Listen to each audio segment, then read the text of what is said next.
Welcome back to Informed Narrative. Now today we're going to be talking about the freedom of speech. Now one of the reasons that we're specifically talking about this specific topic right now is I'm observing where here within our society we're seeing an attack on the freedom of speech. And this is very, very, very dangerous. The freedom of speech itself, we need to observe kind of what it is and understand what it is. And for us in our society, it is a cornerstone. It is a cornerstone in our democracy, in our society as a whole. The idea of limiting or removing the freedom of speech effectively breaks down our entire society, our entire democracy, our entire form of living. And so this, for me, is a very, very concerning topic, a very concerning trend that I'm observing. And today I want to talk about the importance of the freedom of speech. And I'm not alone in this. We can even look at the Constitution and the First Amendment. It was so important to the founding of our nation that it was the first amendment made to the Constitution. And I think it's not so much that it being first is necessarily saying that anything afterwards is of less importance, but rather it's establishing its place. Without it being first, the rest can't exist. It will be impossible for any of the remaining rights to be there. And so it being placed first and foremost, I think is central to the very thoughts that we need to hold on the topic. Because without it, the rest is it's all immaterial. So let's talk about this a little bit more in greater detail today. All right? Now, throughout this conversation, this presentation today, I'm going to be referencing John Stuart Mill. Now, he was a 19th century English philosopher. One of his most influential pieces of work, one of his most influential writings was On Liberty. We're going to be referencing that throughout this discussion today numerous times. Now, throughout this, what I've tried to do is I've tried to intercut in some of his work from On Liberty, and I've tried to do so in a way to where I won't burden you with having to listen to me read it and recite it to you, of which I am not good at all. As soon as you bring up philosophy, most people at this point just kind of turn off. They go, that's boring. The thing is, for me, I think that if you can take the long view of history, you find that it's actually not boring at all.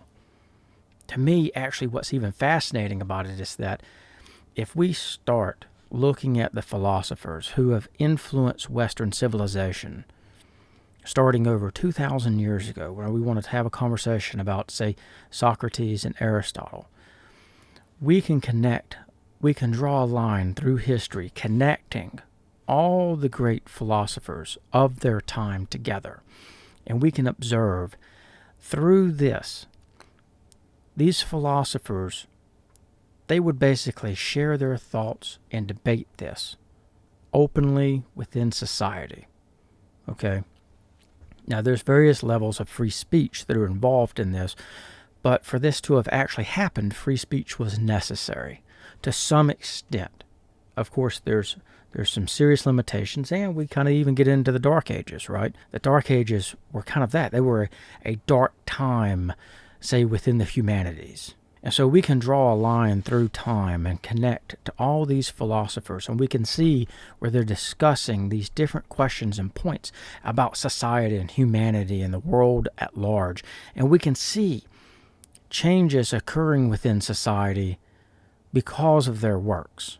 If we look at our own Constitution, it is just incredibly influenced by the philosopher Locke, far more so than, say, a contemporary of his, Hobbes. And so if we look, we can connect this line through history and see these philosophers and see the impact that they've had on our lives and our way of thinking, our society today. And it's important that we actually familiarize ourselves with some of their works because they were asking the same questions. And they've been asking these for over 2,000 years. And these are the same questions that we're asking. We're struggling with today. We are struggling with defining what the answer to many of these questions are. And as an example, this today, what I'm doing, what is the answer to the question of what is free speech and how should it be allowed to exist and operate within our society? And so I think having an introductory knowledge of this philosophy for us is one of the greatest enablers. I think it helps to frame these questions for us. It helps develop answers. It helps us understand historically what these questions were, how they played into society, and then that helps us understand how we've even arrived where we are today. Because these questions that these philosophers were asking, they were asking these questions for over 2,000 years now. And these questions are central. They are central questions to the existence of humanity as a whole. So let's get on into the discussion, all right? Now, I'm going to use some contemporary events that are happening right now within society to kind of frame this conversation a little bit. Despite the fact that these events, when you listen to this, these events may have taken place days, weeks, months, years in the past. It doesn't take and diminish the central narrative of this conversation. It just happens to be I'm going to use some contemporary events. Now, I'm not going to be focusing specifically on the details of those events or the truth or untruth of these events. That's not the point of this conversation. They're just in place, kind of building blocks, helping us build a framework for this conversation. Now, of recent, the narrative that I'm kind of observing in the mainstream media, it's been greatly hyper-focused on the many challenges that President Trump and his legal team and his supporters have been putting up to fight the results of the election. Now, specifically, they've been hyper-focused on the commentary regarding these events and his fight. His commentary of do not accept the election results, fight it. Here's one thing that we need to understand, all right? I do think that his commentary as President of the United States is not in becoming of the office. I think that it's inappropriate for a president to sit in that office and talk and act the way that he does. However, there's a difference between me thinking it's inappropriate and it not being legal, especially if we consider actions, part of actions within the boundary of speech, right? Because let's say protesting. Protesting is considered a form of free speech. That is action. So we're going to put action within the context of free speech. That action specifically being something that no harm to anyone and is legal, right? Now, it's important. We're going to get into this a little bit later, but I'm trying to draw that distinction right here because I don't want there to be a mistake in what I'm trying to say. Action as a whole is not free speech. There are certain actions that are deemed within the realm of free speech. The same as burning the flag is considered free speech, and it is protected by the First Amendment. But burning somebody's home is not. So it's important to draw that distinction, and I want to draw that distinction for this conversation. Action as a whole is not protected, but these actions are protected. Now, again, the media has been putting an emphasis, they've been hyper-focused on this, all right, and talking about its danger to democracy.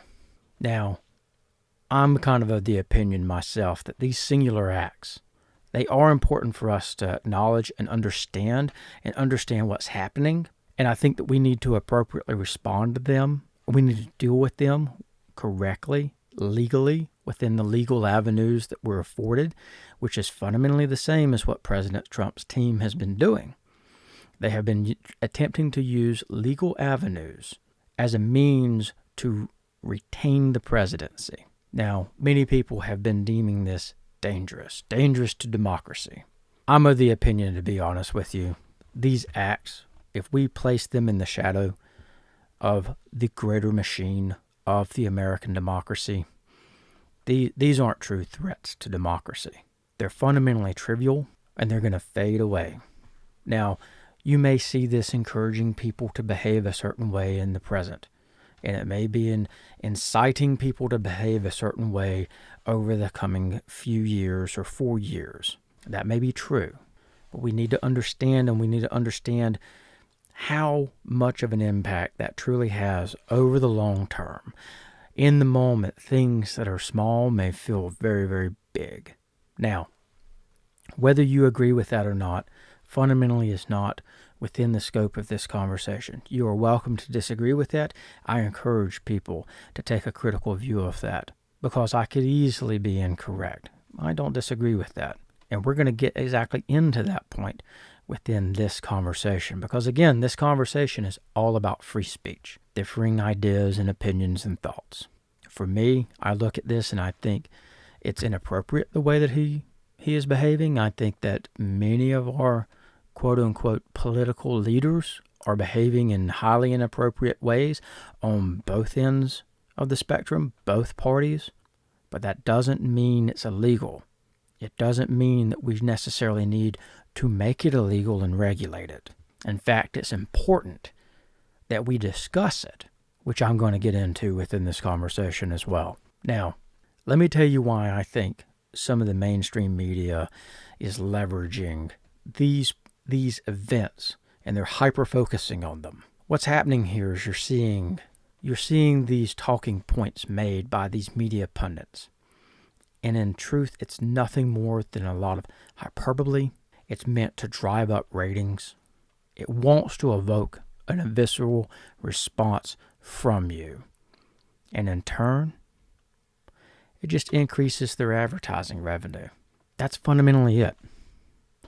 It's being made into something much larger than it actually is, and it serves them to do so. This goes back to my first episode, talking about how the mainstream media and these media companies, they're not your allies, they're not your friends. They are served by you feeling this way, by them creating something out of nothing. The fact that Trump is legally challenging the results of the election is allowed. We have methods by which it is legally allowed within our judicial system, and they are taking advantage of that. And they have the right to do that, the same as any citizen of this nation. Any citizen, and I would expand that out. If you are a legal resident of this nation, you are entirely entitled to take legal recourse. And if you're not a legal resident of this nation, there are still judicial rights avenues that you are afforded in this nation that exist simply because you are a fellow human being. And even though you may exist outside the bounds of what we consider to be legal, that does not mean that we do not afford legal paths. And so if we can extend these legal paths to people who are in this country illegally, we can certainly ensure that everyone in this nation that is here legally, and citizens, by all means, leverage the judicial system. Do so, but stay within the bounds of what's legal and within the judicial system.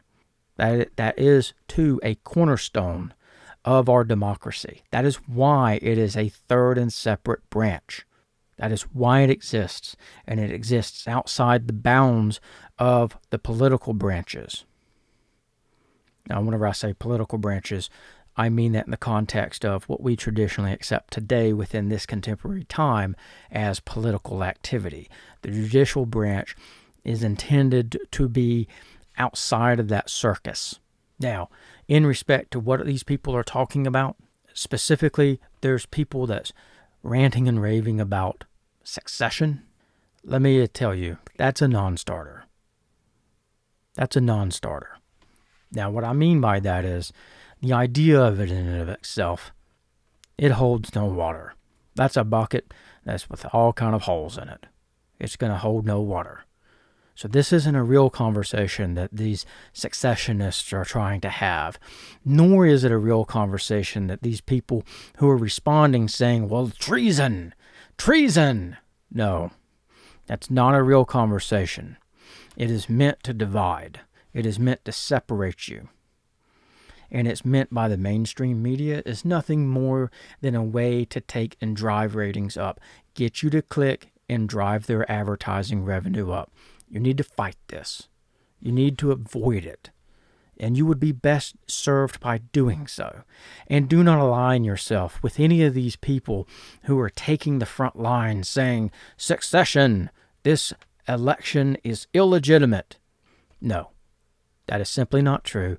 And these people are not leaders. They are taking advantage of you. They are snake oil salesmen. That's it.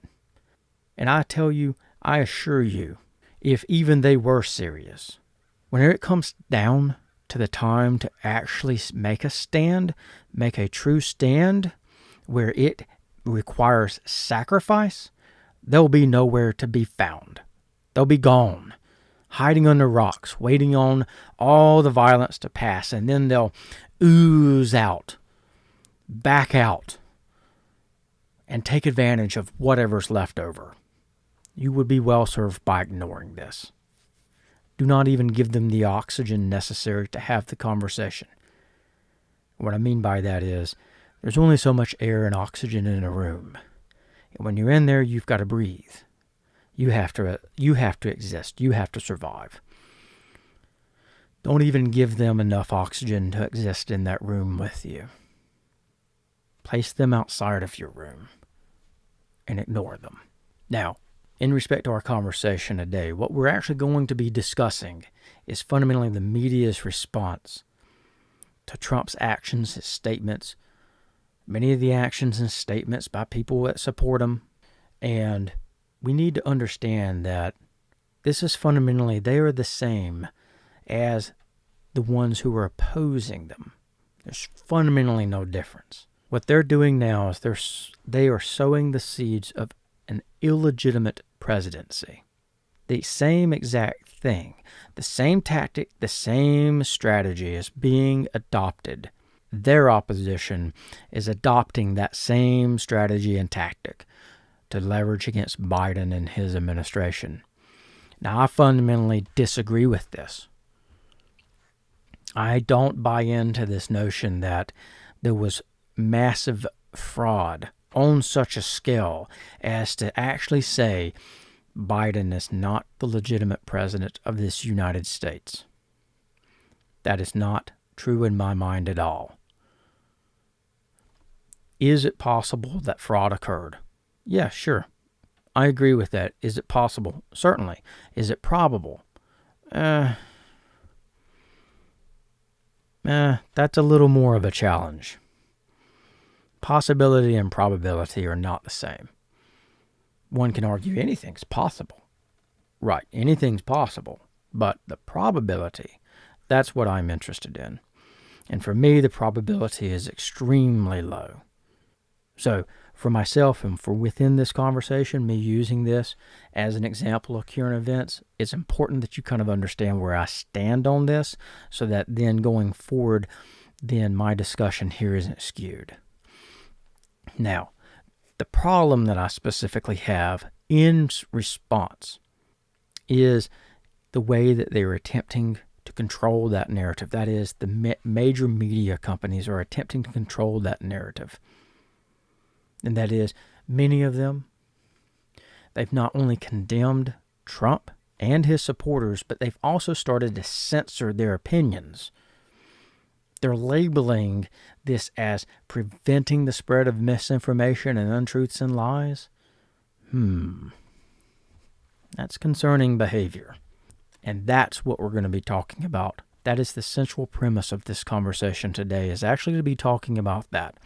The discussion today will not focus on the actions of those who are saying it's illegitimate, or saying it is illegitimate, or totally legitimate entirely.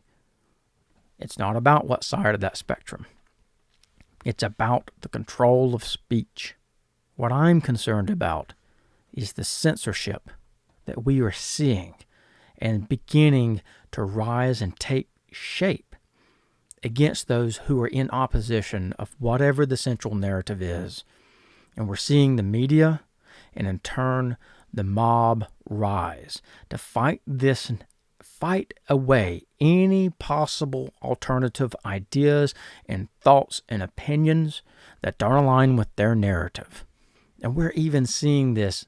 If we look at what's going on, and we saw this leading up to the election, the Senate was holding hearings, and we have politicians who are pushing for the increase of regulation of media, specifically social media and other alternative outlets such as, say, YouTube, because many people feel that traditional media is dead.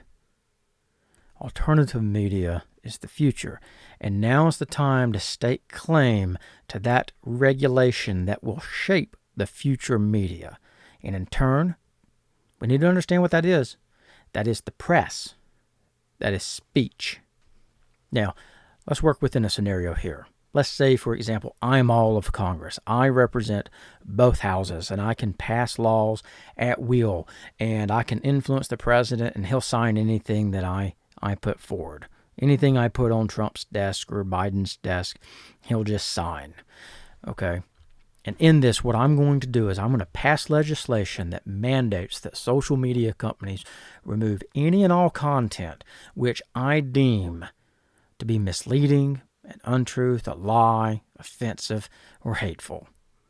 Now, this runs immediately afoul of two major ethical questions that we have to be asking. First and foremost, does the government itself even have this right to restrict the freedom of speech? That is, me passing the law, am I actually, as Congress, working within the legal bounds of our Constitution? And we've seen that's not always true. State legislatures, the national legislature, they have passed laws, numerous laws, countless laws that have been deemed unconstitutional by lower courts and by the Supreme Court. So it is possible that this can happen. So again, does the government even have the right to restrict the freedom of speech to begin with? And again, now second, and I think more troubling, more concerning even still, is who defines what is misleading or an untruth, a lie, what's offensive, and what is hateful. Who gets to decide that? Now, why are we talking about this today? And I think I've kind of framed that up well coming up to this point, is we're seeing threats rise against our freedom of speech. And it's important that we understand. Even our founding fathers understood with absolute clarity the freedom of speech is the bedrock of democracy. It is the cornerstone to all other freedoms. Without the freedom of speech, the other freedoms we enjoy, they cease to exist. If we look historically, it was the practice of the freedom of the press and freedom of speech in opposition to the British government in the mid to later 1700s that spread the news of events up and down the coast throughout the 13 colonies. And it was this opposition and this use of freedom of speech that led to the rallying cries that we heard. Revolution. Revolution. And so, without this freedom in and of itself, the use of it in practice, in opposition, whenever it's trying to be held down, led to this free country that we have today. Without it, our country doesn't exist. Our way of life doesn't exist. And further still, as I said, it is the cornerstone for all other freedoms. How do you even begin to talk about additional freedoms and justice without the freedom to talk about it? Free speech is the bedrock. Without it, nothing else exists. It goes away. And now that we may be at a point where we fundamentally don't find it convenient that everybody has this right. Now what we want to do is we want to silence our opposition. We say we deem their narrative lies and hate. And it's all simply because we don't agree with it. We don't agree with it. That is very, very dangerous. Mill has some thoughts on this that I want to share with you. The time, it is to be hoped, is gone by when any defence would be necessary of the liberty of the press as one of the securities against corrupt or tyrannical government. No argument, we may suppose, can now be needed against permitting a legislature or executive not identified in interest with the people to prescribe opinions to them and determine what doctrines or what arguments they shall be allowed to hear. Now, I want to draw some attention specifically to the last statement there. Now, I think it's so critical today when he says, no argument, we may suppose, can now be needed against permitting a legislature or an executive not identified in interest with the people to prescribe opinions to them and determine what doctrines or what arguments they shall be allowed to hear. This brings us to that question. Is the government even ethically allowed to regulate what is and is not free speech? We can also see where Mill is discussing in this. He's saying that the doctrine of the freedom of the press, and in turn, the freedom of speech, is now an axiom. And this was 1860s. It was a self-evident truth at the time. And there's no further need to discuss this. Here we are, 160 years later, and we are still, in fact, arguing this very point. We are still arguing it even to this day. Now, let's kind of take a look at how freedom of speech, its role within our society, and its role within the world today is. As I said before, without this liberty to actually discuss thoughts and opinions that we have and to share those openly within the town square and debate them, civil discourse, to debate them, to debate their merits, and to either raise them up or discredit them. How is it that we can even approach the idea of discussing the other freedoms that we have, the other justices that we seek out in this world? How can we even begin to have those conversations if, in fact, you aren't allowed to discuss them to begin with? How can we ever achieve that? How can the idea spread? Fundamentally, it cannot. Without the freedom of speech, we as a society, we cannot move forward. We must be allowed to openly debate. We must be allowed to openly share ideas and opinions. Now, what we're seeing today is that major media companies, they're taking a very different tact. They are silencing opposition to whatever the central narrative is, and they're doing so by labeling that speech. This process in and of itself, as a society, we haven't even agreed upon what this framework even needs to look like. The notion of labeling and silencing the opposition and stopping free speech. And the key issue here with taking this tact, it is entirely ruled and controlled by the mob. Mob rule. We can turn to Mill on this one as well. I want to share another clip with you here. So let's take a listen. The people who exercise the power are not always the same people as those over whom it is exercised. And the self-government spoken of is not the government of each by himself, but of each by all the rest.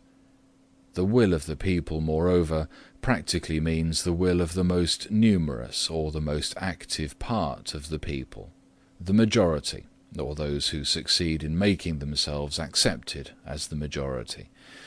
The people consequently may desire to oppress a part of their number, and precautions are as much needed against this as against any other abuse of power. Now, let's look at the beginning of this. The quote-unquote people who exercise the power are not always the same people with those over whom it is exercised. What he's saying here is that you may have a majority that has control, and then there is a minority, all right, who is being subjugated to this control. And so one of the problems with this specific issue is that whenever you have the mob who is defining what can and cannot be said, the definition of what can and cannot be said is as fickle as the mob itself. It can change instantaneously. This is a very, very dangerous proposition. Very dangerous that we will allow in our society the notion of mob rule over the freedom of speech. Let's go into this a little bit. Let's take a little closer look at what Mill has to say on this.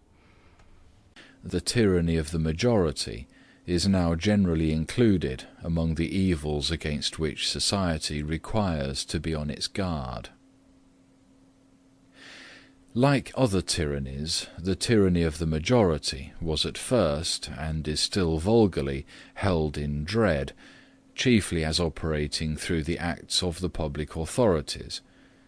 But reflecting persons perceived that when society is itself the tyrant, society collectively, over the separate individuals who compose it, its means of tyrannizing are not restricted to the acts which it may do by the hands of its political functionaries. So if we listen to this, and listen to this closely, there's a little foreshadowing going on here. Listen to the last statement. Its means of tyrannizing are not restricted to the acts which it may do by the hands of its political functionaries. He's referring to the tyranny of the majority and its ability to terrorize, to tyrannize. It sounds awfully applicable to today. We're seeing specifically within the rise of social media, the mob within social media. And so much of what's happening today within our society and our culture is being driven by this. There's a fundamental flaw in all of it, and that specifically is there is a lack of anti-intellectual integrity within this mob. It is made up of multiple factions. Those factions are all vying for superiority of their specific message, and those messages are often contradictory with each other. You will have at times the mob rise up in support of one person, not only to find 6 months later the same mob is tearing them down. Now, let's take a look at a little bit of what Mill even has to say about how society goes about, how we go about addressing behaviors and addressing thoughts and opinions within our society. So let's take a listen. Society can and does execute its own mandates, and if it issues wrong mandates instead of right, or any mandates at all in things with which it ought not to meddle, it practices a social tyranny more formidable than many kinds of political oppression, since, though not usually upheld by such extreme penalties, it leaves fewer means of escape, penetrating much more deeply into the details of life, and enslaving the soul itself.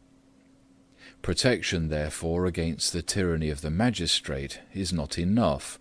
There needs protection also against the tyranny of the prevailing opinion and feeling, against the tendency of society to impose by other means than civil penalties its own ideas and practices as rules of conduct on those who dissent from them, to fetter the development and if possible prevent the formation of any individuality not in harmony with its ways, and compel all characters to fashion themselves upon the model of its own. There is a limit to the legitimate interference of collective opinion with individual independence, and to find that limit and maintain it against encroachment is as indispensable to a good condition of human affairs as protection against political despotism. So let's take note of something here. Mill is saying that the encroachment, the tyranny brought on by the mob, resulting in an encroachment into people's personal lives, into the soul, saying we've got to protect against this. Cannot allow it to exist. We cannot allow this to occur. And he's even relating it to where this is as dangerous as a political despot. despotism, which is the exact thing that we are seeing the mainstream media accuse and have accused our president for 4 years of doing. They have called him a political despot for 4 years. They've called his administration a political despot, and their acts despotism. And yet, the very act they are doing is in fact the same. It is equally dangerous. It is just another form of despotism. Again, the tyranny of the mob is nothing more than the tyranny of the majority over everybody else that doesn't align and agree and is not part of them.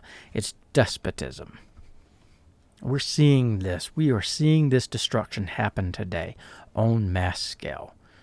If you disagree with anything in the mainstream narrative, you will be mobbed, harassed, you'll be picketed, boycotted, and canceled. And all because you simply hold an individual opinion not aligned with theirs. And this assault by the mob, which is taking place, and it's taking place without reserve, without respect, at best, it will take the form of attacking the individual and attempting to discredit them. And they do so by attacking the messenger, discrediting them, making it where anything they have to say is of no consequence and value. And at worst, what's happening here is that we are seeing for the advocation of violence against individuals and their families. Death threats. We see where people will they'll call in and have a SWAT team show up and break your door down and kill you if you do not agree with their narrative or you've offended them in some way for your speech. Speech will get you killed for simply having an opinion that is in opposition to somebody else's. This behavior is being unleashed, and underpinning it all is the availability of everyone to anonymously spew their own vitriol all over the world. And they're doing so via social media and other alternative platforms. And it is a true manifestation of the absolute worst which we as humanity have to offer. It consumes our media cycles. It forces its way into every part of our everyday lives. And we have very few methods of any recourse and redress whatsoever. If you do not agree with this narrative, if you have opposing opinions, you will not be allowed to express them, to state them, and you must listen to what we hold as the accepted narrative. Not only will you be not allowed to say what you think, you must hear what we think.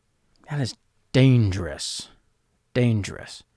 That sounds like a far off dystopian future that we've read about in books and seen in movies. But it's not. It's here. It's happening.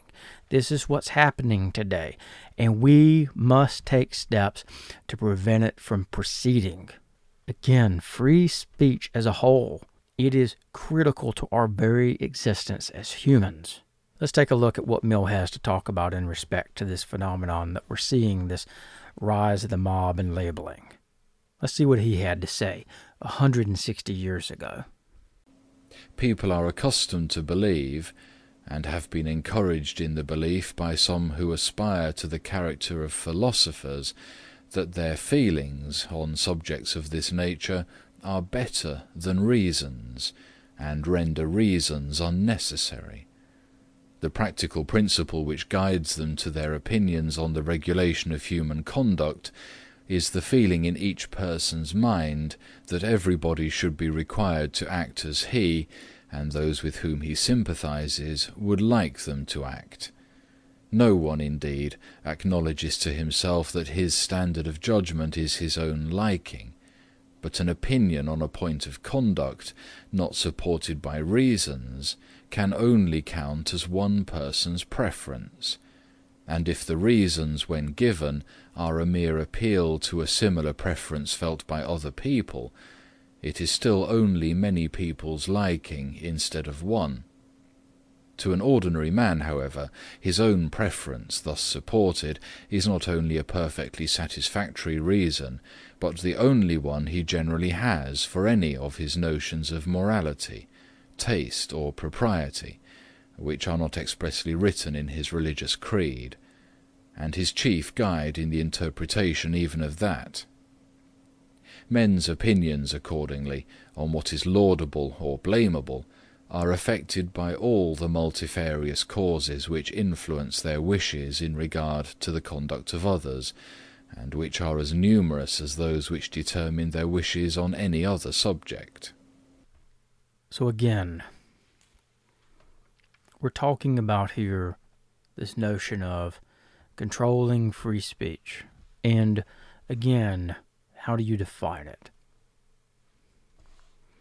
How do you define what it is that falls into these categories that should be banned? And again, we're talking about, well, that's people's opinions on things, right? Now, I'm sure many would counter this and say, no, we've had many, many studies. Well, that's a topic for another day, and there are some fundamental flaws within that. We'll talk about that another day. But fundamentally, I wanted to acknowledge that there is a counter-argument there, and it is a counter-argument that is flawed. But again, we're talking about people's opinions and who gets to define it. Well, typically, we want to define that as our own selves, right? Or as individuals. We want to make a definition. That offends me. I find that offensive. That's hateful. What Mill is saying here is that for every possible thing to be said, you'll find an equal number of opposing opinions. In short, we must be careful in our willingness to judge others and judge their opinions and judge their thoughts. As we need to understand, our opinions are being judged as well. Now, one of the things, back to this nature of the mob, one of the things that I think we need to be focusing our attention rather than taking and trying to destroy any individual that has an opposing view to ours. We need to be focusing our effort on destroying this mob. We need to be disarming it, and we need to be focusing our efforts on civil discourse rather than continuing to give the assault by the mob center stage as the mainstream media is continuing to do. It drives me up the wall to hit the website and say, some celebrity, hit back at a troll. And then Twitter wasn't having it. Twitter wasn't going to have it. Twitter is not representative of everyone. It is representative only of the people who participate in that space. And that's it. And so it drives me up the wall to see this, where if you go viral for hitting back and taking a position, you are recognized and you are praised. And that's a fundamental flaw in this entire logic. It takes advantage of a psychological weakness that we have. We want praise. We want our fellow people to agree with us and to raise us up and praise us. We have a technology, a social networking technology that fundamentally is built and premised upon taking advantage of specific psychological factors that we have as humans and us being highly social creatures. And it rewards us. It rewards us in ways that nothing else can. And so we see the rise of the mob. We see the rise of the tyranny of the majority. And one of the key reasons why is because social media itself rewards the person for going viral, for taking somebody else out. If you say something that the majority of us do not agree with, I'm going to target you and take you out, and then I hopefully will get retweeted thousands of times, and I will go viral. And that will verify that I'm a good person, and it will validate my worth as a human. It will provide a path forward for the rest of my life. No, it doesn't. It doesn't do that at all. It doesn't provide that true validation that you're a good person. In fact, it's the opposite. Publicly shaming somebody for holding an opinion doesn't take a lot of strength whenever the majority agree with you. It doesn't take a lot of strength to do that. That's not courage. Courage would be to say, I see that you hold this opinion and I would love to discuss that with you. And I would love to do so in a polite way. To see what I can learn from you, help me understand why you think that, why you feel that way.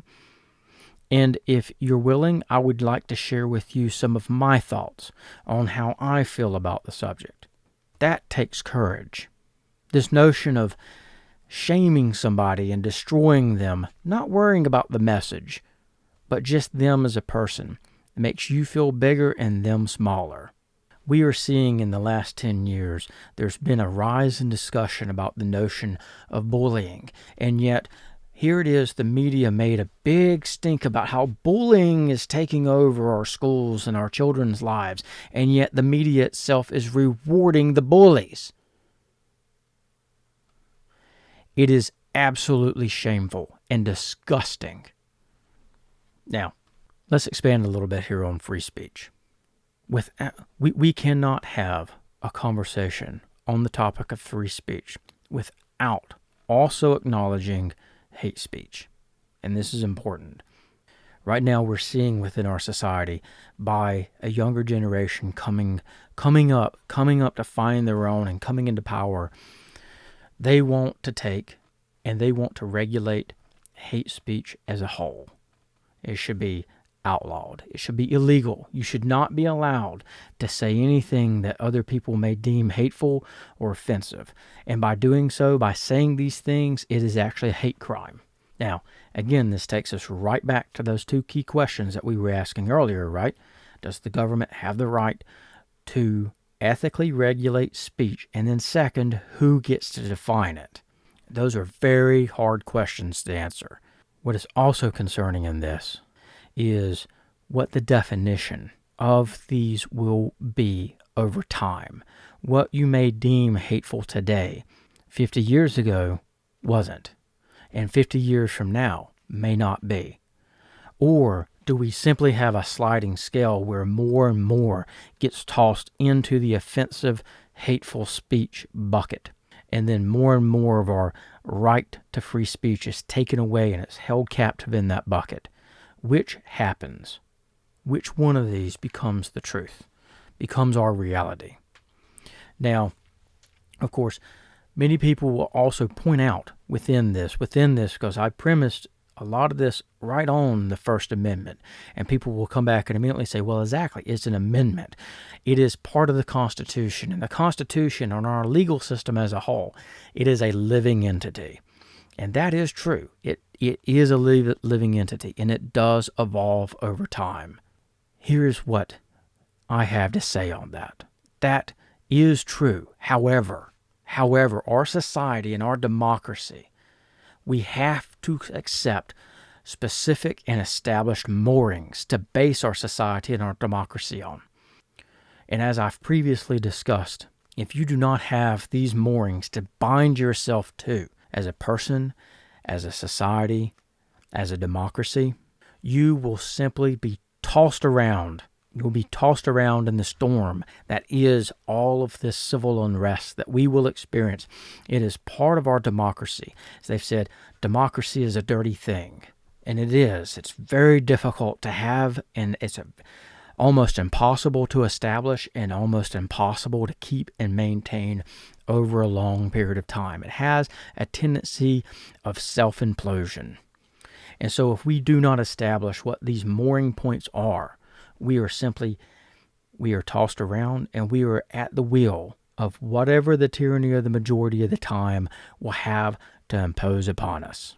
I am of the opinion that one of those moorings is the fact that no one ideological side gets to define the moorings themselves. Rather, we all must bind ourselves to universal truths. One might even say inalienable truths. These must be our moorings. And it begins with free speech. Now, in respect to hate speech, simply put, no, the government should not be regulating hate speech itself. The notion that the government can actually come in and define hate speech is in fact defining morality. That's actually defining what your moral beliefs must be. And again, that's a violation of the First Amendment as well. Careful, careful. The government does not have a right to define morality to us. That is not its role. Instead, that is for us as a society to address and resolve, and that is through the acceptance or rejection within our culture. But it is not the government's place to regulate free speech. And unfortunately, hate speech is within the realm of this. We must acknowledge this. We must allow a certain amount of tolerance, and that is in an effort to protect free speech as a whole. It's like the danger in even beginning to regulate any speech gives way to this issue of defining it yet again. How do you define it, and who gets to do that? Now, again, people would argue, well, the majority get to define it, okay, the majority get to define it, and then others are subject to the rule of the majority. Again, the tyranny of the majority. And again, a very dangerous proposition. Like I've said, that is mob rule. And the mob is fickle, and it is without true form, and it is out true direction. Now, one thing that I want to do here is I want to clearly separate this from, say, violence based on hate, or inciting violence based on hate. Those are hate crimes. That is illegal, and it should be. However, there are clearly defining lines in respect to this. There is hate speech, there is violence based on hate, and activity based on hate, or the act of inciting violence due to hate. They are different things, and we must be careful to acknowledge the difference and respect that line. No matter how much we hate what somebody's saying, we hate their hate speech, and we are allowed to do so. And I encourage you, if someone is spitting their vitriol all over the world about how bad this group of people are, or this, whatever the case is, and you want to define that as hate speech for yourself, that is good. Do so for yourself. Again, this is an issue of society. I said society must address and resolve what is hate speech through acceptance or rejection within our own culture and our own selves. And if you want, as an individual, to define something as hate speech for yourself and say, I stand against that and I will not practice it, that is absolutely the right thing to do. You do that. However, it is not your right to go over and tell somebody else what they may or may not think, and then them share that opinion. Because what is to stop them from doing the same to you? Now, let's take a look at what Mill had to say specifically on the topic of violence or activities within society in respect to speech, free will, individualism, activity. This all ties together. Let's take a look, or let's take a listen to what he had to say on this topic. Such being the reasons which make it imperative that human beings should be free to form opinions and to express their opinions without reserve, and such the baneful consequences to the intellectual, and through that to the moral nature of man, unless this liberty is either conceded or asserted in spite of prohibition, let us next examine whether the same reasons do not require that men should be free to act upon their opinions, to carry these out in their lives without hindrance, either physical or moral, from their fellow men, so long as it is at their own risk and peril. This last proviso is of course indispensable. No one pretends that actions should be free as opinions. On the contrary, even opinions lose their immunity when the circumstances in which they are expressed are such as to constitute their expression a positive instigation to some mischievous act. Now, I hope that you heard that last bit, the last proviso. He's saying it's indispensable. No one pretends that actions should be as free as opinions. On the contrary, even opinions lose their immunity when the circumstances in which they are expressed are such as to constitute their expression a positive instigation to some mischievous act. What he's saying there is that if you are out inciting violence, you are responsible for the results of that. You cannot hide behind free speech and incite violence. So, in his writing on liberty, Mill, he proceeds to give us an example. Okay, now it was an example that was expressly relatable during his time. There are many people around the world today that will still clearly understand what this is. Some of us, we're a little further removed from that time or that lifestyle. And so I want to kind of maybe bridge that gap a little bit. And I hope you'll forgive me. It's in no attempt to be insulting. I just want to help anybody that may be not familiar with what he's referring to here. So in his example, he says corn dealers. He refers to corn dealers, people selling corn. Now for us, what we can do is we can take and imagine, say, a local business within our own community. This could be, say, the power company or a water company. Or it could be, say, some local farmers. Maybe they own 1,500 acres of fields for crops. Okay, something of this nature. So whenever he says corn dealers, just think anything such as that. So let me play that for you to let you hear what he has to say specifically in respect to sharing an opinion and the results of it.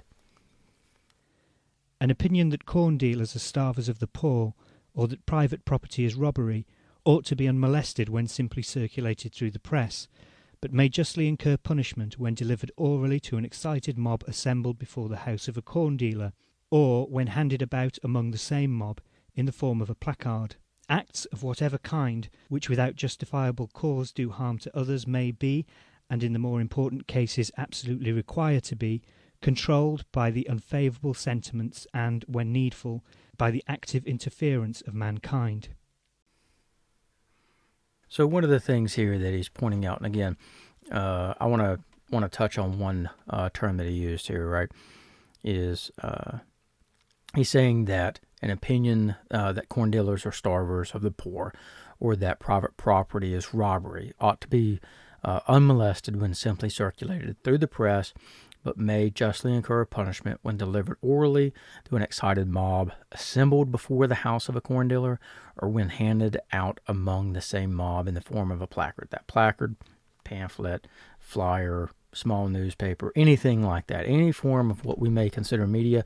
But you have to understand, that could also be, I say, I'm on social media and I'm inciting violence against somebody, right? And the recipients of those messages are part of the greater mob. Now, that mob doesn't necessarily in our society have to be physically present, say in front of that corn dealer, this so quote unquote corn dealer, right? That form of violence doesn't have to occur suddenly there. It's not a case of you have to be in front of the building and burn it down. Okay. If you are inciting violence, okay, that is not protected by free speech. And I see that a great deal if you go looking around online, which if there's any parents with young adults here, do not let your children participate in social media without observing what's going on, because of what is being shared. It is violent, hateful, and dark. And so if you're on social media and you are sharing your thoughts as to such incite violence, that is not protected under free speech. But if you say, these people are robbers, they're gouging us, that is protected. These people are robbers, they're gouging us, we should go burn down their building. No, that is not protected. You are inciting violence. Now, he goes on to say, acts of whatever kind which, without justifiable cause, do harm to others, may be, and in the more important cases absolutely required to be, controlled by the unfavorable sentiments, and when needful, by the active interference of mankind. The unfavorable sentiments being, boo, boo, we are the crowd, we don't agree with you, boo, unfavorable sentiments. And then the act of interference of mankind, that can come in the form of passing law, or in this case, if you incite burning down a building, well, that building is already protected. We have arson laws. Okay, and if you incite a mob to show up and burn down that building, that alone is inciting violence, and you are responsible. Now, that doesn't mean that we all need to pile in the back of the truck with our pitchforks and go hunt this person down. There are legal avenues to take. Again, don't operate outside the bounds of the law. And if you disagree with what the law is, focus your attention on legally changing the law. Now, so what this comes down to fundamentally is that he is saying that it is justifiable to restrict the actions of people based on their opinions. They can hold the opinion, but it's the act. It's the act. Now, let's move forward a little bit here with Mill. Let's see what else he had to say on this very topic. The liberty of the individual must be thus far limited. He must not make himself a nuisance to other people. But if he refrains from molesting others in what concerns them, and merely acts according to his own inclination and judgment in things which concern himself, the same reasons which show that opinion should be free prove also that he should be allowed, without molestation, to carry his opinions into practice at his own cost. That mankind are not infallible, that their truths for the most part are only half-truths, that unity of opinion, unless resulting from the fullest and freest comparison of opposite opinions, is not desirable, and diversity not an evil but a good, until mankind are much more capable than at present of recognizing all sides of the truth, are principles applicable to men's modes of action, not less than to their opinions. And so, this leads us to the fact we must be careful in how we interpret what is free speech, incitement, hate speech, and hate crimes. Not everything that you have to say is protected within free speech, and it's important to understand that. But what's also important is that we do not begin to just suddenly throw all of this in the same bucket, because it's not the same. All of this is not the same. I want to share with you here a short clip. It's from a TEDx talk at the London Business School. The title of it is How Offense Culture Stifles Progress. So, coming on to, I guess, the more contentious nature of freedom of speech, which is ultimately what you're advocating. The argument, which I think can be a strong one, is that it's ultimately speech which incites greater acts of violence, of oppression, of discrimination. Where is the spectrum there, and how do we think about speech when it comes to incitement? Where does freedom of speech end, and how do we teach people about those barriers? So first of all, I'm a free speech absolutist, no ifs, no buts. I think that we have to be very careful about suggesting that incitement is a straightforward matter, because it takes responsibility for actions from the person who acts to something that they've heard. So you can just say that, oh, well, I went and heard a speaker, and as a consequence, I kind of launched a racist pogrom, right? No, you decided, having heard the speaker, most of the audience heard the racist speaker and decided to become an anti-racist as a consequence. It's not as though we all straightforward, we're not like attack dogs, I can tell you what I think here today, and you're all thinking different things. I can't just kind of keep saying, listen to me and do what I say. If only it was so easy, then education would be a doddle, wouldn't it? That is not the way it works. But I'm also nervous about things that we assume are incitement, because if you look at legislation now that's increasingly coming in, but certainly more informally, the notion of hate crime or hate speech, if you actually explore what that is, first of all, even the police say that you can call something a hate crime with no evidence, just based on the subjective report of it. You'll then find that what people constitute hate crime might be wearing that Chinese dress, or the famous Charlie Hebdo cartoons, right? Are we saying that the Charlie Hebdo cartoonists incited barbaric acts in Paris because they said something which somebody considered hateful? I think not. And you might even think that they were racist. And then the final thing I'd say is the idea that speech is harm. You know, J.S. Mill, one of my great heroes, the great 19th century free speech philosopher, said that, we should have free speech in all instances unless there's a harm principle, unless it harms someone. He meant a very narrow sense of that. Now we have a broadened sense of harm, which is psychological harm. And that ends up basically being interpreted as saying words that hurt me or harm me because they upset me. And that's where we end up with safe spaces and no platforming at universities. So I think you can hear words that hurt you in the sense that you're upset. I hear things that offend me all the time. People say horrible things to me, or if somebody says something that's sexist and misogynist and vile and personal, of course I don't mean, I kind of go, oh yeah, brush it off, right? But I have no entitlement to close it down. And I need free speech to be able to argue back, or to be able to have a campaign to kind of, deal with that person or those ideas. Now, just for clarification, in case you're not familiar with it, she used the term no platform.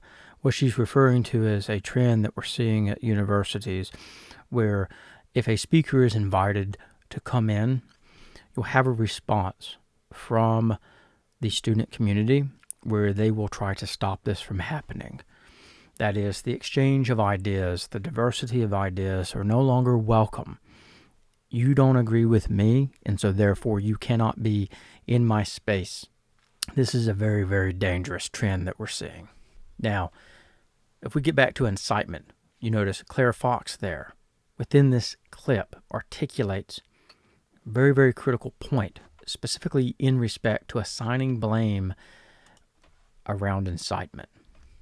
That is, if we take the approach of assigning incitement to a speaker, are we in fact placing the blame on them and removing it from the perpetrators?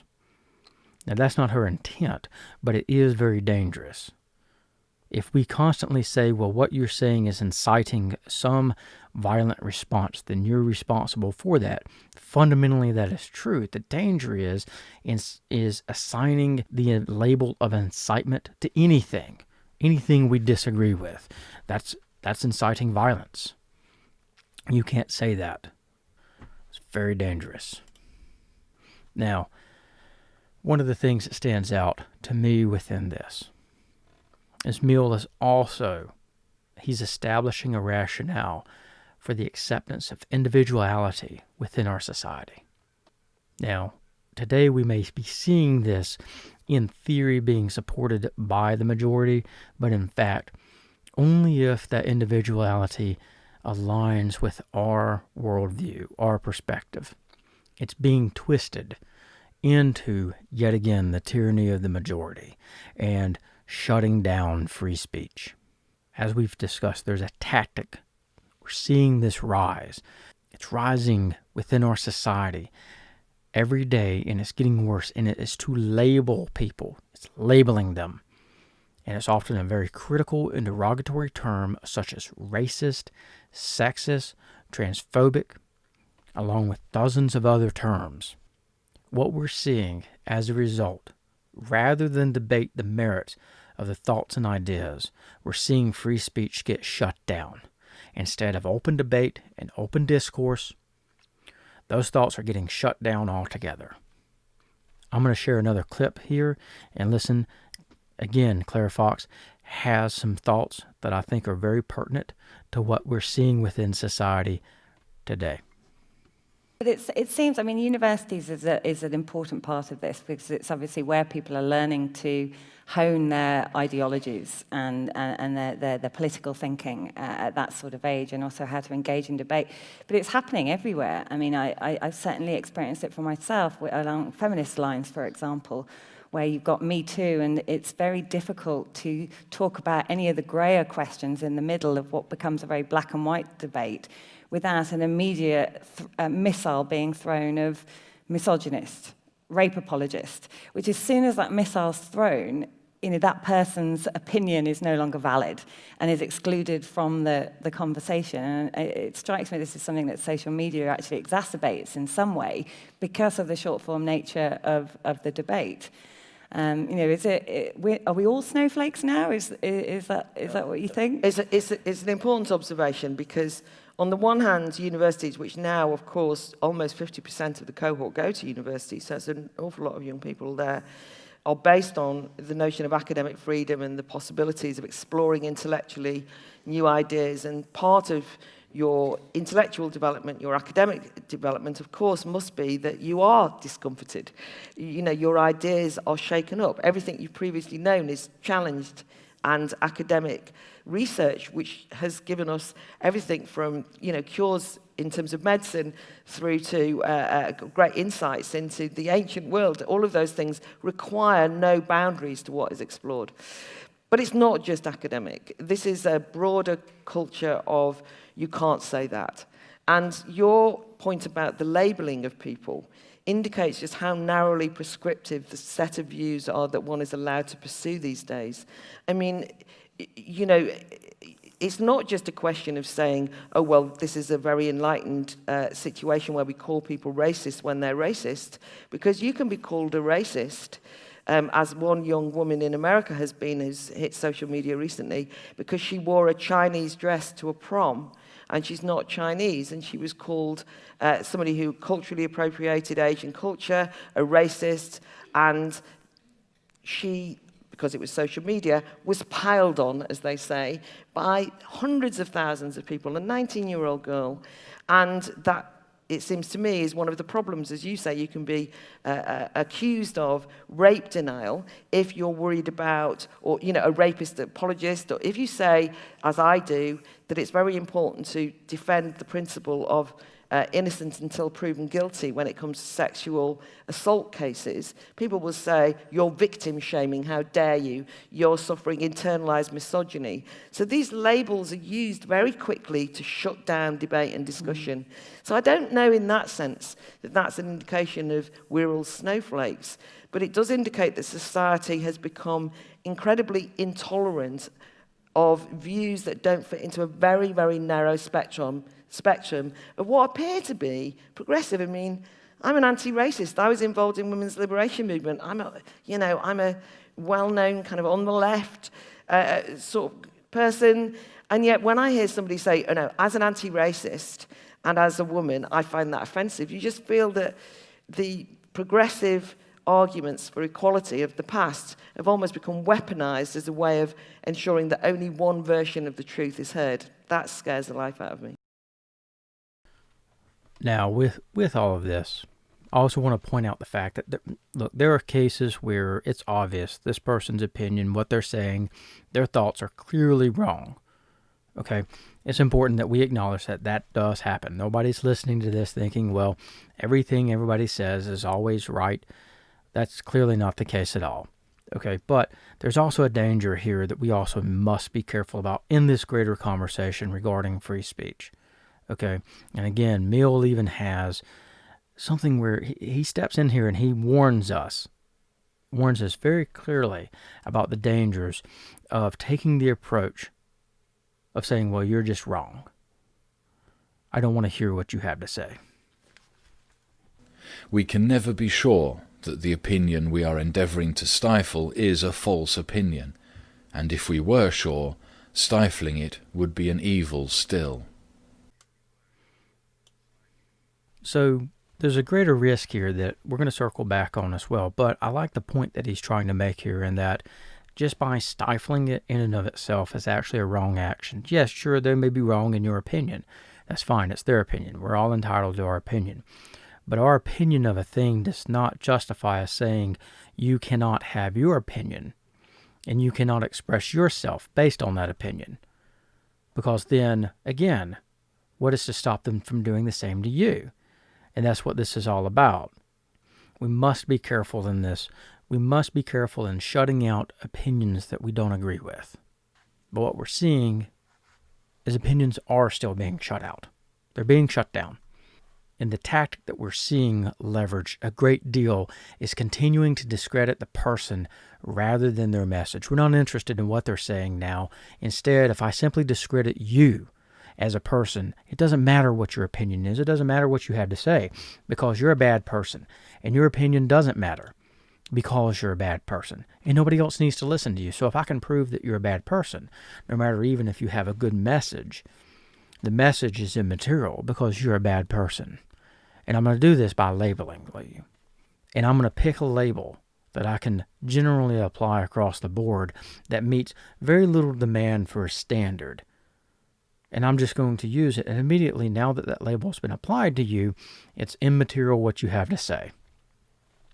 And so, in turn, we as a society, we're not actually being afforded the opportunity to have that civil discourse that's necessary within a society. It's critical that we are actually having this civil discourse, and that's actually stopping. We're not being afforded the opportunity of the open discussion, and we're not being allowed to debate the merits of both arguments. And in turn, there's two things that we're seeing happen. The first of which, often the offending thoughts, ideas, the opinions, and those who harbor them, actually, they go underground. They don't go away. We just don't see them. We don't hear them anymore. And in turn, they're not afforded an opportunity to be openly discussed, and we can't openly discuss the merits of their arguments, and then they are not afforded the opportunity of even airing their grievances. This is dangerous. This leads somewhere. Many acts of violence, historically, are rooted in one group not being allowed to air their grievances and no path of redress. In turn, this fosters frustration, it fosters fear, it fosters hate. These ideas, they do not go away. They actually spread within a group that are of the same mind, and they feel the same way. They feel they're being treated the same way. And it's not in the open. Now, this ends up leading to the second. The thoughts, ideas, and opinions that are not being discussed in the open, and they cannot be discredited. We as a society, we suffer from this. We suffer a severe consequence of this. First, it fundamentally creates a cycle within history itself, as we have no historical record on the topic to help guide our own thoughts and ideas today and tomorrow. The next generation, if they're having the same arguments and the same thoughts are rising, the same opinions, and it's all being shut down, it's going to continue to come back. That cycle will continue. As I said, there is a historical cycle. Next, it provides no path to persuade anyone else, any others, of your own opinions, your own positions, and it only entrenches. It entrenches ourselves in these hardened intellectual embattlements. And that doesn't persuade or dissuade anyone from their opinions. Instead, it only reinforces their own that they already have established. We're seeing this in social media. We're seeing this today. It's echo chambers. Mill even discusses this in On Liberty. It's amazing. 160 years ago. And he's talking about the problems that we're having today. This is also why whenever I see protesters and counter-protesters, they're all screaming at each other in the streets, and it turns into violence. I just shake my head at this. It only accomplishes one thing, and that is it only virtue signals their own position. You know, we often use the term virtue signaling. Okay, well, we need to understand what this really means. Okay, whenever I say virtue signaling, I don't mean in the potentially political context of, well, that idea belongs to a certain party, and if you adopt it, or maybe you perform an act that's virtue signaling, that's not necessarily what I mean. What I mean is that fundamentally virtue signaling, that is, both sides think that their message is the more virtuous one. They both think they're right, and they think the other is wrong. And therefore, they're the virtuous, and the opposing side, they're the vicious. I want to draw a distinction to what we're seeing within society and just the hate speech that's actually flying around. Whenever we want to talk about hate speech, some of just the dark hate speech, the darkness that's in people's hearts that they're spreading online, the violent speech, calling upon violence. And if you were to meet this person, you'd never think in an instant that they would be speaking this way, because face-to-face they wouldn't. But online, the anonymity of being online provides them a shield. I want to draw I want to draw a line of distinction here. You want to see the right way to do this? You want to see somebody that set the example? I want to point out Daryl Davis. Now, Daryl Davis, he is a black man. He is a well-known musician, and he was a regular attendee at KKK rallies. Now, he's a man that through conversations and the exchange of ideas, he befriended the national leader of the KKK. The national leader of the KKK. Much against the advice of his friends and colleagues that he knew, he was warned, don't meet this man. Don't mess with him. He will kill you. By doing so, in turn, he has seen hundreds of KKK members leave that organization. And it was because of his willingness to sit down and converse with them and talk to them and exchange ideas and debunk their ideas. It was his willingness to sit across the table from people he did not agree with in any way whatsoever. And in turn, it exposed these people to new ideas which challenged their own assumptions. It challenged their own ideas, and it changed their minds. Not by yelling at them, not by counter-protesting and getting in the streets, right, and throwing rocks at each other and burning down buildings or telling people you can't say that because it's hateful.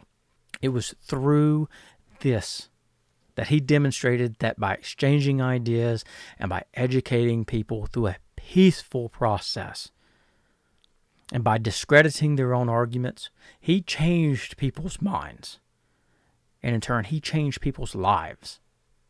Now, if you really want to hear from him directly, a truly inspirational person, I would highly encourage you to watch his TEDx talk, and it's labeled, Why I, as a Black Man, Attend KKK Rallies.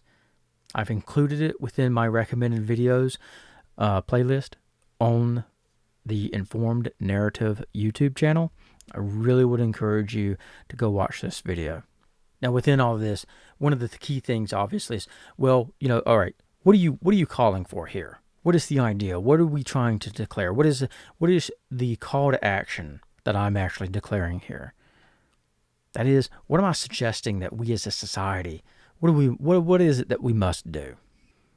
Now, first, we must acknowledge the right of others to have opinions and thoughts which do not align with our own. And we must come to terms with this fact. Other people will hold opinions different from ours. Some of them will be hateful. They will be offensive. All right, and you may consider them damaging. This notion of psychologically damaging. However, their right to have that opinion and express their thoughts is what ensures your right to do the same. Now, second, we must allow these thoughts and opinions to exist in the world next to us. The notion that we're going to extinguish all opposing views, first off, look, that's just naive. And then second, it's a dangerous suggestion. Why is it that I can't extinguish your ideas? The freedom of thought, the freedom of opinion and speech is how we even have our society today. As I've said, we wouldn't be here today without it. Not living in this society. And many people will obviously argue, well, we have all these problems and it's based on an imperial past and we should tear it all down. No, that's absurdly wrong. Okay? You are entitled to feel that way. But the truth of history is so much more complex. It is not a binary issue. It's not just either ones or zeros. It's far more complex. So this notion that we'll just tear it all down because Columbus was an imperialist. Well, unfortunately, that's just the history we've adopted now, isn't it? And this is the world that we do have, and it does have problems. But I can tell you right now, as far as America goes, you're going to be hard-pressed to find a greater, more diverse nation on this earth. One of the reasons that we are faced with all these problems and all these challenges is because we are the most diverse nation on earth. And we have the greatest set of liberties and freedoms accorded to us and built into our government system. And so the very notion of tearing it down, where would you want to begin? We didn't just simply poof come into existence, and this is the way that it is. There is a long, long history. And so again, the society that we have today, with all its ugliness and all its flaws, is actually one of the best, if not the best, societies on this earth and in the history of this earth. This notion that, oh, well, there's all these injustices. Yeah, there are, unquestionably. But if you want to take a little road trip through history and see the lack of diversity and the injustices and the hardships that people throughout history faced versus where we are today, buckle up. You want to talk about triggering? Buckle up. If people's hate speech today is too much for you to psychologically handle, buckle up. If you're triggered because of the fact that you're being forced to read Huckleberry Finn, buckle up. If you can't manage some Mark Twain, you ain't going to make it. And so, where I was heading with this, the freedom of thought, opinion, and speech, is how we have this society today, is that without this freedom, we would be placing ourselves into servitude by a powerful minority.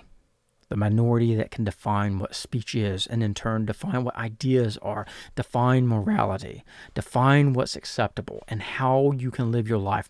There's this notion of individuality that exists within our society today, and the necessity to accept that individuality. And if you don't, you're wrong. So you're defining what's moral and what's not. And not to say one is moral and one is not. The issue is that the very act of telling somebody what is and isn't moral, and you're defining that morality, is a hypocritical process in and of itself. It's illogical. The notion that, well, this person can act and behave the way that they want, and you must accept it, but yet you cannot act, behave, or think the way that you want. Hold on. It doesn't matter what side of the argument that you're on. It's a hypocritical and illogical. It's irrational. It's self-imploding. The logic fails. How do you tell anybody how to act and behave if you yourself are unwilling to listen and adhere by what they say the standards are? So despite what side of that argument you fall on, it's a dangerous road to run down. Don't believe me? Look at the Middle East. They define free speech, they define morality, they define individuality, and all of that is enshrined within their governments.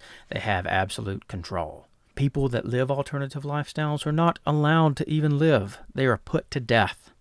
That is the danger of which I speak. This notion of, I'm going to shut down free speech, I'm going to shut down individuality, is what you're talking about. Oh, that's hateful. Is it? And so this privileged and powerful minority, at best, it would be subject to the will of the mob, at best. And even then, that changes daily.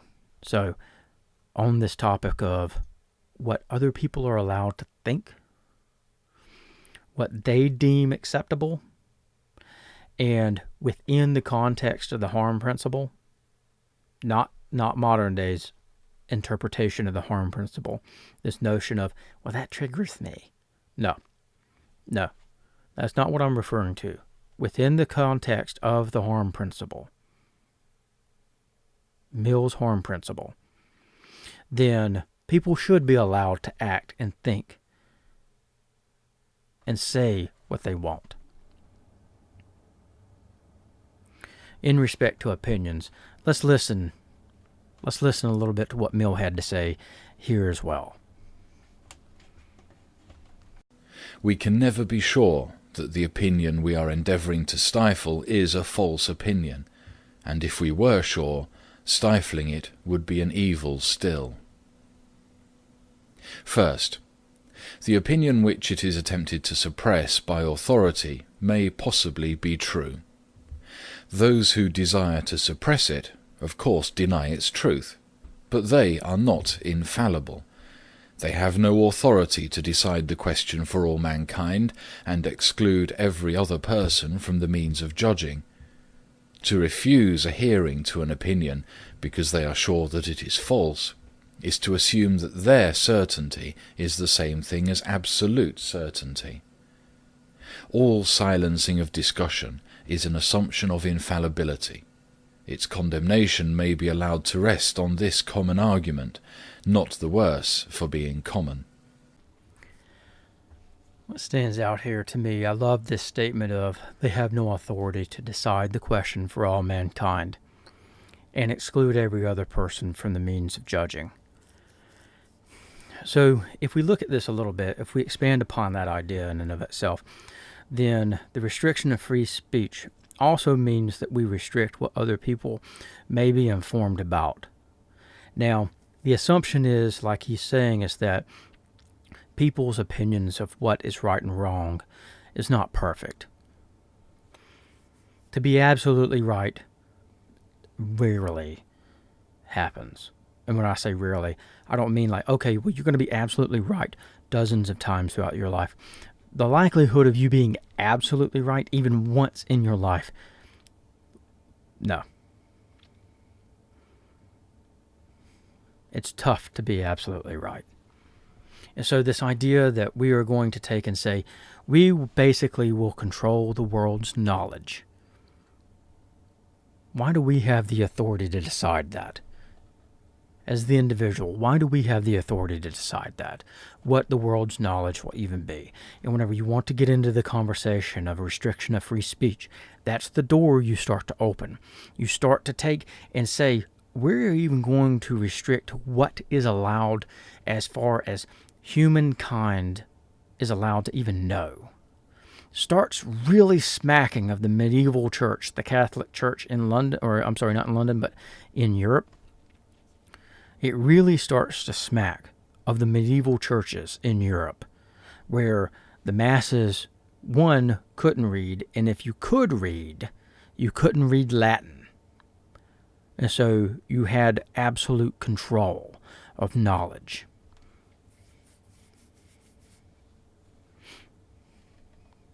All silencing of discussion is an assumption of infallibility. Its condemnation may be allowed to rest on this common argument, not the worse for being common. What he's meaning here is to draw attention. He's simply saying that because this argument is common, one maybe amongst the majority, it doesn't make the argument right. The notion that the majority would agree, no, we shouldn't share that, doesn't make the argument right. Now, third, call of action. We must expose ourselves to thoughts and ideas which are not comfortable. We are not comfortable with and even consider them offensive. And we need to educate ourselves on those thoughts and ideas. And that's not in an effort to adopt them. That is in an effort to better understand them. And if in fact these ideas do need to be resisted, you need to understand them. It is through this understanding that we not only protect ourselves from the destructive elements of these ideas, but we counter them publicly. We discredit the message itself, not the individual, the message itself. And in turn, we help others adopt a more constructive perspective on the world. We in turn not only help ourselves, we help others, and the people who are espousing these ideas and these opinions through free speech, through this process, we might even be able to change their minds. Don't count on that, but one can always hope. And so the notion that exposure to, say, challenging thoughts is somehow damaging, it's rooted in the notion that the mind is weak and the mind is fragile, and we must protect it from the harsh truths of the world. That's rooted in fear. That is fear of the unknown. And that the simple exposure to it will absolutely corrupt your mind.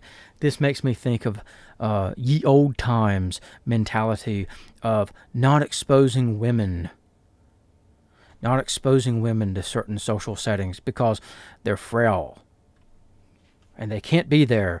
Their poor little woman brain can't manage it. Do you agree with that today? The fundamental psychological foundings of it are the exact same. And we look at that and laugh. We think that's absurd. It has nothing to do with their capacity to manage the truth. And I don't mean, they're exposed to this idea and therefore it's true. I mean the truth that idea exists, that it's present. That's what I'm referring to. The simple fact that an opinion exists, that's the truth. The idea that we will shield you from these opinions, the fact that they exist and the ideas, we will shield you, therefore protecting you, therefore you can never become corrupted with those ideas. And your life will be a good one and it'll be of great virtue. Well, that's another way of simply saying I'm taking away free will. You don't get to decide for yourself how you want to live your life. You're going to live your life in accordance to how I say, because what you're presented with in the world that exists will only exist within the narrative that I've allowed you to hear. You're effectively talking about taking away free will at that point.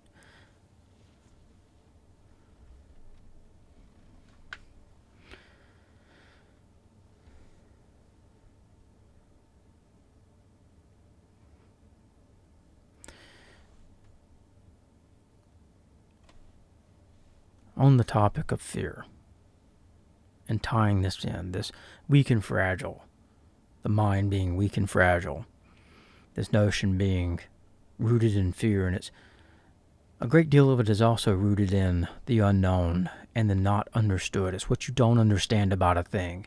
It's the same reason that we walk down, we're outside and there's a shadowy spot at night and we can't see. It's the fear of the unknown.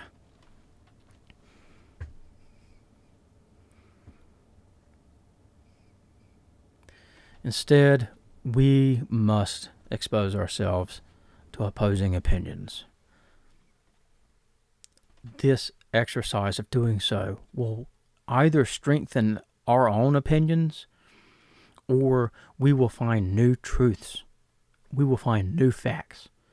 And our opinion will then evolve and adopt those new truths. And in turn, it will make our worldview all the better for it. We are all the better for it. And again, this is the last clip that I'm going to share with you. Mill wrote on this as well. Were an opinion a personal possession of no value except to the owner, if to be obstructed in the enjoyment of it were simply a private injury, it would make some difference whether the injury was inflicted only on a few persons or on many, but the peculiar evil of silencing the expression of an opinion is that it is robbing the human race, posterity as well as the existing generation, those who dissent from the opinion still more than those who hold it. If the opinion is right, they are deprived of the opportunity of exchanging error for truth. If wrong, they lose, what is almost as great a benefit, the clearer perception and livelier impression of truth produced by its collision with error. This to me is probably one of the most powerful statements that Mill makes in On Liberty. And he's talking about this peculiar evil of silencing the expression of an opinion and the damage and the evil that it does in the world. I find this is one of the most influential statements that I think that he makes in his entire writing on liberty. Now, back to the call of action. My fourth call to action. We must discipline ourselves to resist the emotional urge to highlight how others are wrong and our tendency to attack the messenger. Instead of taking this approach, we need to endeavor to share how we may be right. Instead, by this tact of attacking them as a person, we are attacking the very state of their personhood. In this, there is a danger, and there is a natural response. It is our natural instinct to defensively respond to these attacks, especially when it's done so publicly. And today, the public square, social media, this notion that I'm going to call you out on social media, it's highly destructive. It does not change minds. And the only thing that it does is it rewards you in that moment because you think, look, I've gotten the better of this person. And look, everybody else agrees with me. And look, I'm such a good person. You didn't improve anything. And the only people who heard and paid any attention to you were people already of your like mind. You've accomplished nothing. If your goal was to improve the world, congratulations, you did the opposite. And you never know the damage that you may have actually incurred upon this other person. And now they're subject to the mob. They're subject to the tyranny of the majority. And so this natural inclination to respond in this way is destructive, and I will put it upon you, it is morally wrong. It is morally wrong to treat a fellow human being this way. You need to find grace in your heart for somebody you disagree with. And you need to find a way to constructively discuss your disagreement. Share with them why you think they are wrong, but do so with patience. And do not take this approach that we're seeing on mass scale of labeling. Labeling is the assumption, and labeling is no different than stereotyping. You've stereotyped them, you've labeled them based on one interaction with them. You've generalized their entire personhood, their entire state of existence. You've generalized it into this singular label. You're a racist, and so that's all you can be. Nothing else exists, and maybe they are. But the assumption that nothing else exists beyond that is something that you're doing. And you're saying that, well, they can't be anything more than that. How is that any different than looking at somebody's skin color and saying, well, you're this type of person. That's the color of your skin. You can never be anything other than that, nothing more. You see, this is also the hypocrisy of this argument, is that if we don't know a person until we've actually got to know them, that is by asking them who they are and allowing themselves to identify themselves, and yet our tact with dealing with opposing opinions is labels. That is a self-defeating endeavor. Those two things cannot coexist in the same space. They are like a particle and its antiparticle. If ever the two shall meet, they will destroy each other. That's the logic of this. And the use of labels is destructive, and it needs to stop. This current trend of public shaming and the mainstream media's behavior behind this, of highlighting it, that's destructive to our whole society as well. And it also must stop. Changing one's opinion does not occur by forcing your will upon them. That only results in the person building defensive walls as you have attacked their very personhood. And yes, they may be wrong, but do not attack them for it. Instead, help them see how an alternative view is right, and do so with respect, and as I said, do so with patience. Understand, there is a lifetime behind the way that this person feels and the way that they think. Do not expect them just to suddenly wake up and be another person the next day. This notion of doing so, changing the mind, you're asking somebody to change who they are, change their worldview. Doing so, standing on the street, yelling at your opponent in their face and spitting on them, will not accomplish it. The only thing that does, again, is it sends virtue signals. Look at me and how right I am. And I'm speaking no matter what side of the political spectrum you're on. I'm speaking to you on this. The absurdity of taking this approach, not to mention the moral questions that actually come into play. This notion of, I'll destroy you. I'll destroy your life. We've been speaking on ethics. Think about it from that point of view. Even if you're not one to ascribe much to morals, think about the ethics of it. Is it even ethically right? This notion of destroying somebody else for their views, their opinions. just because they don't align with yours. That's sad. And finally, call of action.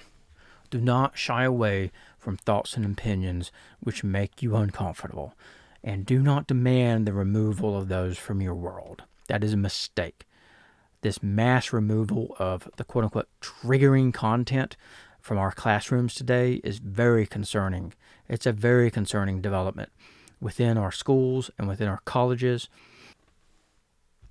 And again, you're trying to control the knowledge of the world.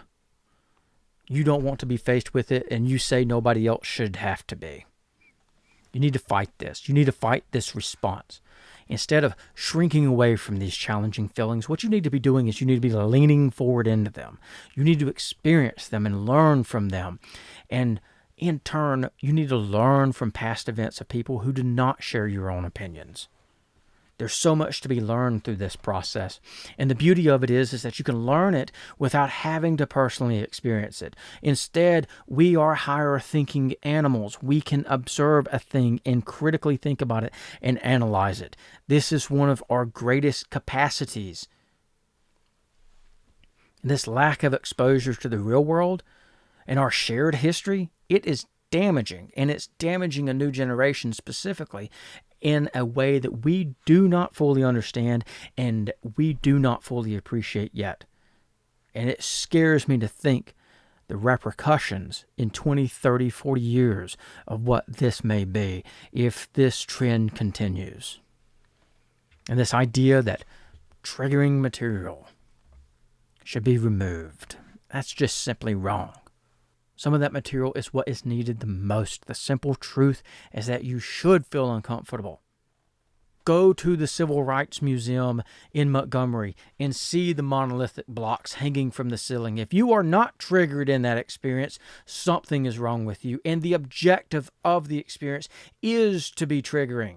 It is to trigger a visceral emotional response that you can tie yourself to, and you can see these objects, larger than life objects, and it is supposed to trigger. If you can't handle these simple things, there is so much that you are going to, one, miss in this world, and then two, there is so many things that are going to be happening you will have no awareness of. How do you expect to stop atrocities throughout the world if you will not subject yourself to the fact that they exist? Nor will you subject yourself to the history of atrocities in the world. How did they happen before? How can we avoid them? What can we do to stop them? If I will not subject myself to these truths of reality that I consider to be triggering, how in the world do you expect to be educated enough to prevent them from happening again? And you need to be leveraging.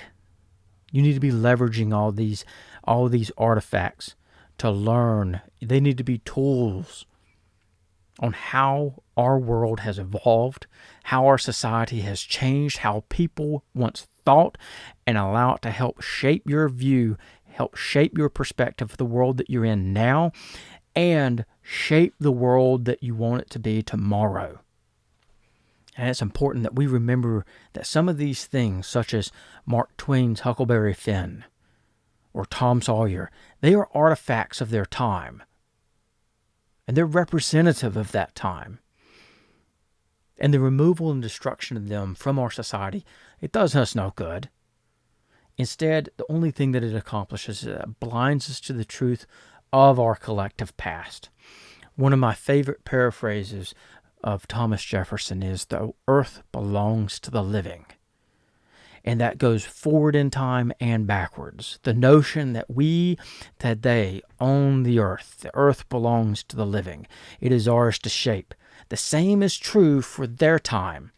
And it is a mistake on our part to put on our glasses of our modern era and travel through time and judge the world with those glasses. There's so much that we have learned, so much as society has evolved.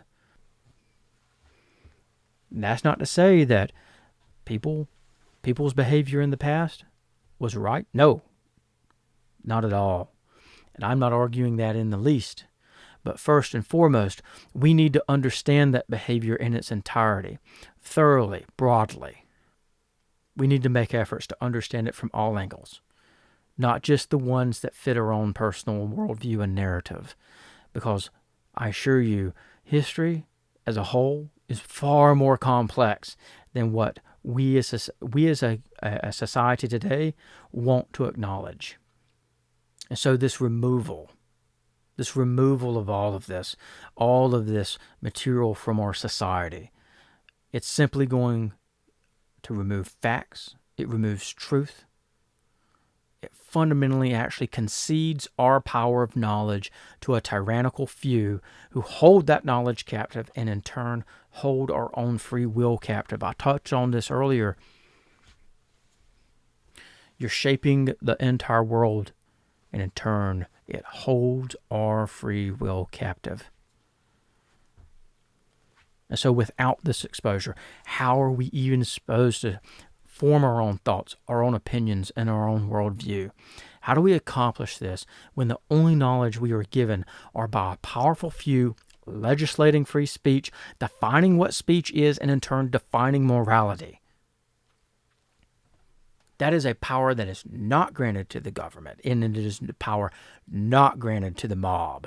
It is a power, rather, which resides only within the people of society. That is why it's inalienable. It is not granted. It is instilled from the moment of conception to our last breath. You need to fight for this right. Never cede control to the masses, the mob, or an elite and empowered few. By doing so, you not only sacrifice your freedom of speech, you sacrifice your right to individuality, your right to shape your own life, and your right to live without fear of assault by the mob. The right to live not under the tyranny of the majority. And lastly, you sacrifice the freedom and rights of generations yet to come. You sacrifice their capacity to advance society and to shape their own world. And you need to remember, countless generations fought for this right. Throughout history, they fought for this right. And countless souls perished in the pursuit of this freedom. It is our greatest liberty. And so my call to action is to fight for this freedom, fight to keep this freedom, and fight to ensure others do not have it stolen from them. Do not take it from them, and fight to make sure it's not stolen. It's when you take it away, you give it away as well. I'm going to leave you with one final quote from Mill. If all mankind minus one were of one opinion, and only one person were of the contrary opinion, mankind would be no more justified in silencing that one person than he, if he had the power, would be justified in silencing mankind.